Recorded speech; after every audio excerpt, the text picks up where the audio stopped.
no short of Easter eggs, I would say. No. On some of these maps so far. Yeah. Get some love at the beginning.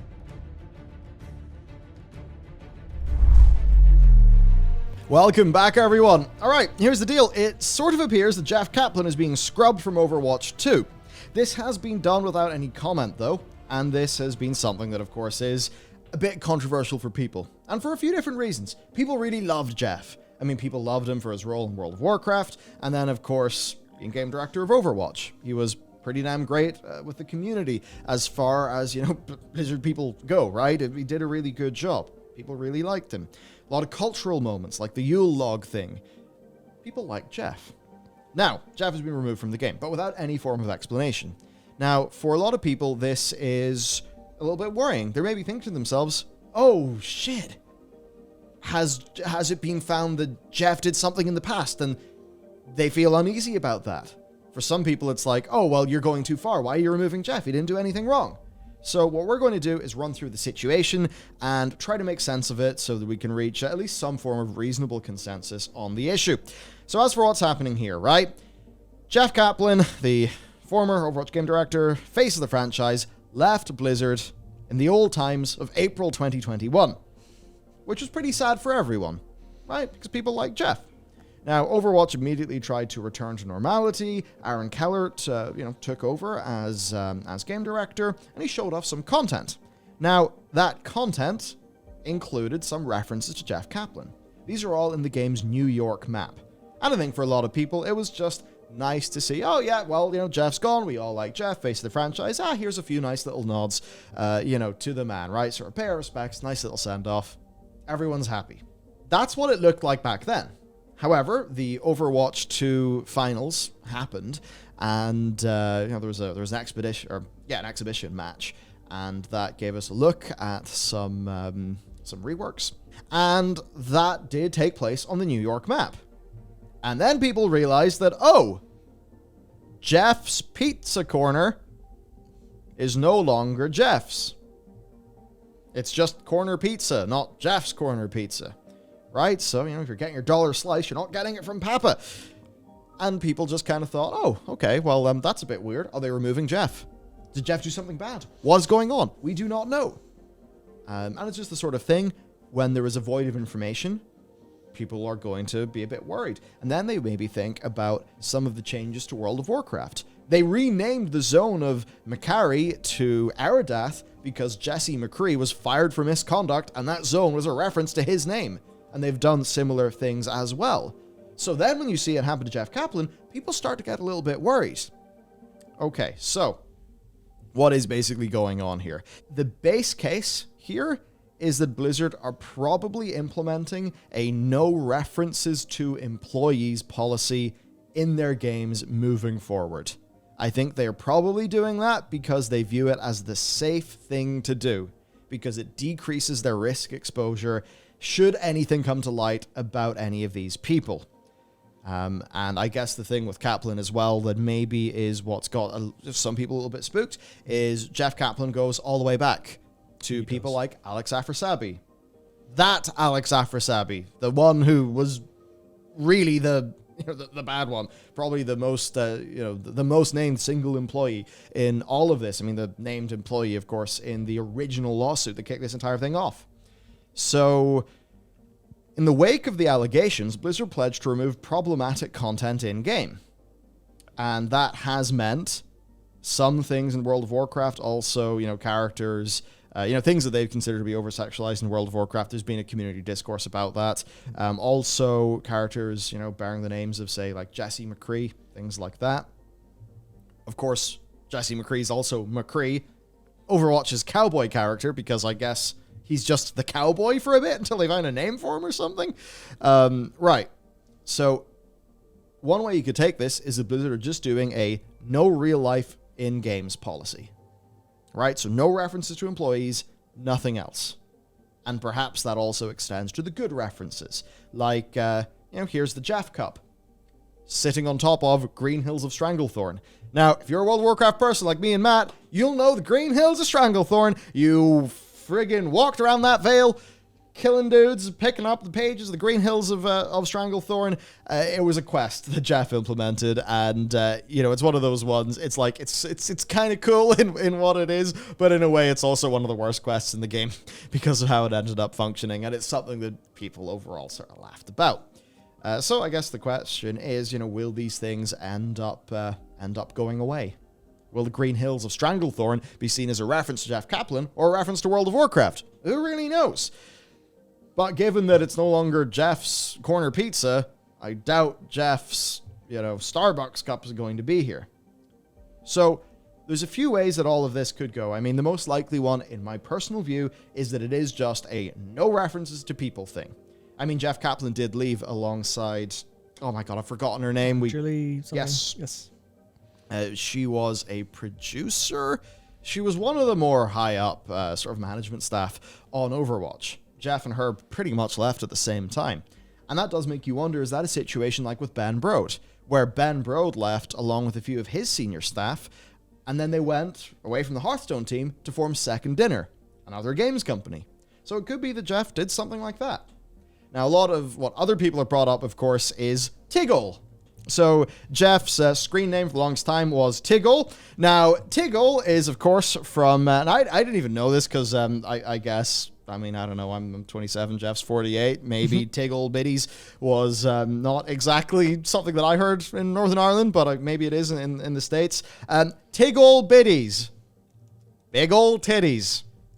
That's what the reference is. So that's the Tiggle that was his name. Now, you do have to remember that these things I'm talking about here are like late 90s, early 2000s. This is when Jeff is like in his late 20s, early 30s, and it's also in a bit of a different time. And he's the guildmaster of Legacy of Steel. And that's basically how he got his job at Blizzard. Along with, funny enough, Alex Afrasabi and, is there one more? The other one was, I don't think they worked for Blizzard, but it was... Smedley. Oh, Smedley was actually... Okay. Smedley's related to this, but he was running EverQuest.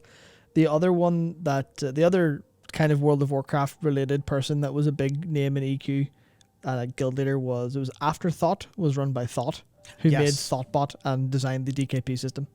So here's a piece of feedback from Jeff. This is an email that is often, spread, or forum posts, it's often spread around whenever people are expressing dissatisfaction with World of Warcraft, funny enough. But yeah, so, I've always just found it funny that you have, Jeff in his Yule log, Jeff in his big diva jersey, Papa and Jeff, then this is what Papa Jeff said when Papa Jeff was a younger man. Whoever came up with this sheer fisting of an encounter can go fuck themselves. Do me a favor so I don't waste my guild's time on this kind of jackass shitfest again. Send me an email at tiggle@legacyofsteel.net when you decide to A, implement an encounter that wasn't designed by a retarded chimp chained to a cubicle. A, again, I guess he was just so angry. So 2 A's.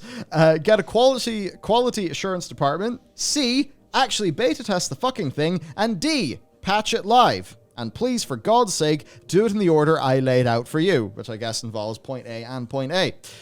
Don't worry, I won't charge you a consulting fee on that one. And good luck. And good luck, you might as well E, pull your heads out of your asses.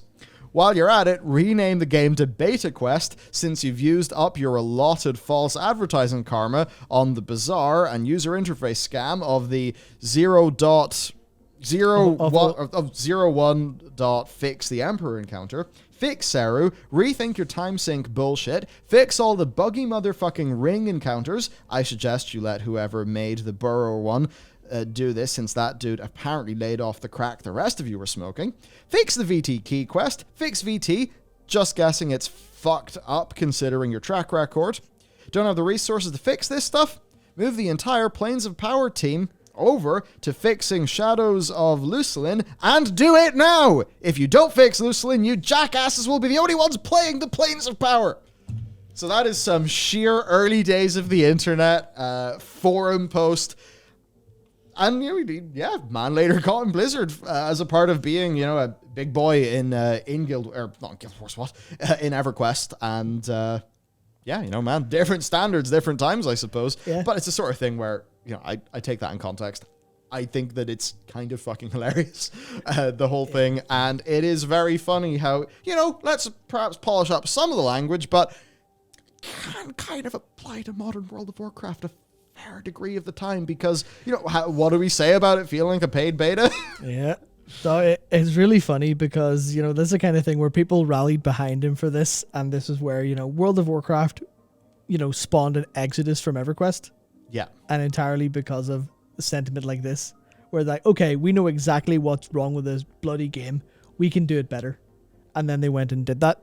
And that's what led this entire exodus. So as much as this sounds like, I think a lot of the context for this to make it sound less like someone's having a big cry on a forum and being unfair, it is, I think that was like, that was the tip of the spear for a community going, yeah, you're right. This game's kind of shit. He's laid out in very evocative language exactly what the problem is. So it's not, it's not someone being toxic online. Not that concept really existed in the past, really. Yeah, It's someone having a genuine problem with the game, but representing it in the kind of language someone in the late 90s, early 2000s would likely do.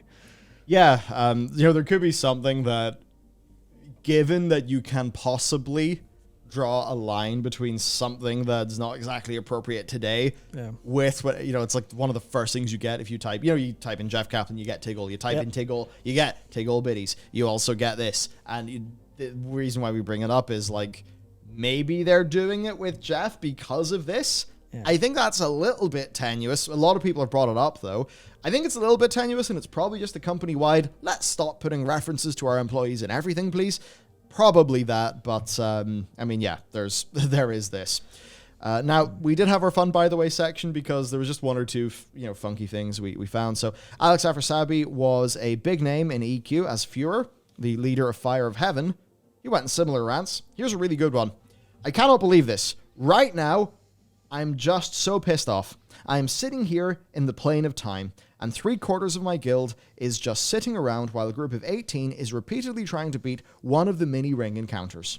Don't you people have any fucking decency? Smedley, why don't you stop counting your money and start issuing orders? Now that Smedley, of course, is John Smedley. John Smedley was the president of Sony Online Entertainment. He ended up, of course, whenever that turned into Daybreak Game Corporation or whatever they were called. He was there for a bit, and now he's a general manager. He is the general manager of the Amazon studio that's working in New World. Mm-hmm. So, as you can see, a lot of this, the MMO boys, it all ties back to EverQuest. Now, of course, Alex, Mr. Fuhrer, did engage in a lot of awful behavior. Awful behavior that it seems Jalen Brack was not at all dealing with. I mean, it also seems like Morheim didn't deal with it because stuff was almost certainly brought up to Morheim. But basically, Jab kind of just took Afrasabi in for a bit of a verbal. Whenever I think in most companies, or perhaps like by maybe the law or whatever, like what he did should have been okay, well, you cannot do that to people. You have to go now because you can't do that to people. So yeah, I suppose there's like some connections here. You could say that maybe there's some at Blizzard who are thinking that this is like a bit of a whiff of, not exactly what they want to be associated with. And maybe that's why they're just being a bit more clean cut about things. Maybe they're like, oh, well, if he knew Afrasabi and, for sort of an association thing. So maybe they're being like super, super, super. The last thing we want is for something to come out. Who knows? I personally do think it is just a new blanket policy at the company. I sort of think that's definitely a large part of it. I think that there's not maybe too much truth to like the idea of, oh, there's a connection with Afrasabi from playing EQ back in the day. One of the first things that brought a lot of EQ players to World of Warcraft in the alpha was I think it was Rob Pardo, was it maybe? Yeah. And Jeff Kaplan invited Afrasabi in to alpha test the game, and then a lot of his I guess his praise of the alpha, talking about how much better it was than EQ in so many different ways. A lot of that actually drove people towards WoW in the like earliest day. So I think there's a lot of association there. Not that it means anything bad, but I can see them being fair, or I see them being super, super defensive PR wise. But I actually think the real reason is not that this is a Blizzard policy. or an Activision Blizzard policy in the specifics. I think it might be an Overwatch team policy, something they've come up with themselves. Right. That's what because I'm trying to think. Maybe it's Jen O'Neill and Mike Ibarra saying no, this is how we run things. But I also think that the Overwatch team likely have a decent amount of autonomy to decide what to do, and I feel like they would be happy enough to remove that, even though they like him, because they definitely don't want a McCree to happen again. And that team specifically would play it safe, because I think in terms of what's in the game, it's way, way, way worse at Overwatch than it is in World of Warcraft. There are more references, but none of them are as vital as... Sorry, everyone had to rename one of the characters. Yeah, Whoops, sorry you've about bought that. skins in, that Yep. you've read material for it, etc. Yeah, so I think it might be more that, but anyway, it's still, Yeah. policy. So, there you go. I suppose let us know, what way do you think it's went? I think definitely we're not really leaning on the side of the dramatic No, not at with all. this one. I think we both think it is a little bit more mundane. I just think that's more likely. For sure. So let us know what you think. That's what's going on there. All right, that's it for us. More content on the channel, of course, for you to check out, and we'll see you next time.